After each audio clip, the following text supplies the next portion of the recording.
वस्त्रों और तंतुओं पर चर्चा करने के बाद सभी बच्चे मोहन के घर गए। मोहन के पिताजी कपड़ा बनाने की फैक्ट्री में काम करते हैं। सब बच्चे उनसे मिलने के लिए बहुत उत्साहित थे। मोहन के घर पहुंचते ही सब मोहन की माँ से मिले। अरे, आज सब बच्चे साथ में, कैसे हो सब? हम अच्छे हैं आंटी। त्योहार की तैयारियां हो गईं? हाँ आंटी, मैंने तो चाची से अपनी गुड़िया के लिए नए कपड़े भी सिलवा लिए। इतने में मोहन के पिताजी काम से घर आ गए। सभी ने उनको नमस्ते कहा। अरे बच्चों, आज सभी को एक साथ देखकर बहुत अच्छा लगा। पिताजी, हम सब आपसे ही मिलने आए हैं। हमें कपड़ों के उत्पादन के बारे में कुछ जानना है। हाँ अंकल, हम जानना चाहते हैं कि कपड़ा बनता कैसे है। आपकी फैक्ट्री में कपड़ा बनता है ना? हाँ सुनैना, मैं अभी फैक्ट्री से ही वापस आ रहा हूँ। मुझे अच्छा लग रहा है कि तुम सब कपड़े के उत्पादन के बारे में जानना चाहते हो। अच्छा, पहले बताओ, क्या तुम्हें मालूम है कि कपड़ा किस चीज से बनता है? हाँ अंकल, चाची ने मुझे बताया कि कपड़ा तंतुओं से बनता है और ये तंतु हमें पौधों और जीवों से मिल सकते हैं। अरे वाह सुनैना, बिल्कुल सही कहा। और यह तंतु विभिन्न प्रकार के होते हैं जिनसे अलग अलग तरह के कपड़े बनते हैं। हाँ अंकल, जैसे सूती, जूट, ऊनी, सिंथेटिक इत्यादि। तुम सबको तो बहुत कुछ पता है। बच्चों, जहाँ मैं काम करता हूँ वहाँ सूती कपड़ा बनता है। तो मैं तुम सबको सूती कपड़ा कैसे बनता है इस बारे में विस्तार से बताता हूँ, ठीक है? जी अंकल। सूती कपड़ा रुई से बनता है। हमारे देश में बहुत सी जगह पर कपास की खेती होती है। कपास के पौधों में से रुई को चुना जाता है, फिर उनके तंतुओं को निकालने के लिए उन्हें ओटा जाता है। इस प्रक्रिया को कपास ओटना कहते हैं। एक बड़ी कंघी जैसे यंत्र की मदद से रुई को ओटा जाता है। पहले लोग हाथ से यह काम करते थे, पर आजकल मशीनों द्वारा भी यह काम होता है।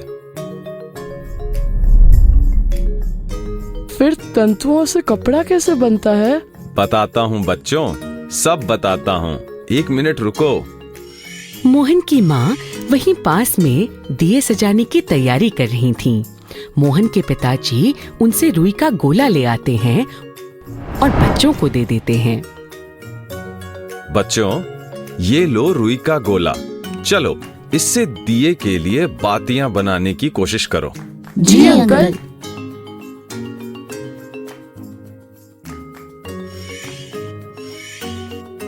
जिस तरह तुम सबने रुई को हाथों के बीच मसलकर तागा बनाया, उसे कातना कहते हैं। रुई के रेशों की कताई करके उसके तागे बनाए जाते हैं। जब बहुत सी कताई करनी हो तो ज्यादातर हम मशीनों की मदद से यह कर पाते हैं। एक बड़ी सुई जैसा यंत्र, जिसको तकली कहते हैं, उससे रुई को तागे में परिवर्तित किया जाता है। तागे बनने के बाद उनसे कपड़ा बुना जाता है। बुनाई? जैसे मेरी दादी मेरे लिए स्वेटर बनाती है, उस तरह? बिल्कुल सही कहा सुबीर। बुनाई 2 प्रकार की होती है। क्या तुम सबने कभी एक चटाई को गौर से देखा है? हाँ अंकल, चटाई तो सरकंडों को जोड़कर बनाई जाती है। सही कहा सुनैना। जिस तरह चटाई में तुम सबको सरकंडों का जाल दिखता है, उसी तरह तागों का जाल बुनकर कपड़ा बनाया जाता है।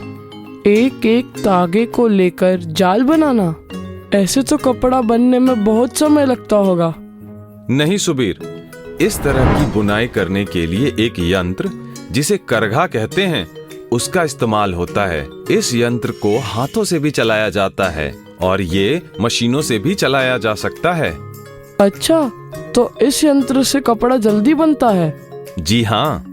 धन्यवाद अंकल, मुझे बहुत मजा आया वस्त्रों के बारे में यह सब जानकर। मुझे तो पता नहीं था कि जो कपड़े हम पहनते हैं वे इतने छोटे तंतुओं से बनते हैं। बच्चों, इतना ही नहीं, हमारे बापू यानी गांधी जी ने तो इस धागे और खादी के दम पर अंग्रेजी हुकूमत को बहुत कमजोर बना दिया था। वो कैसे पिताजी?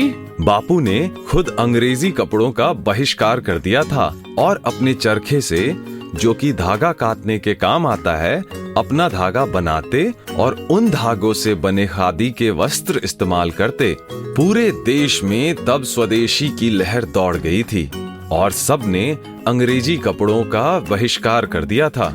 क्या बात है, अंग्रेजों के तो छक्के छूट गए होंगे। मजा आ गया पिताजी ये कहानी सुनकर। मैं इसके बारे में विस्तार से पढ़ूंगा। चलो बच्चों, आज बहुत सी बातें हो गई।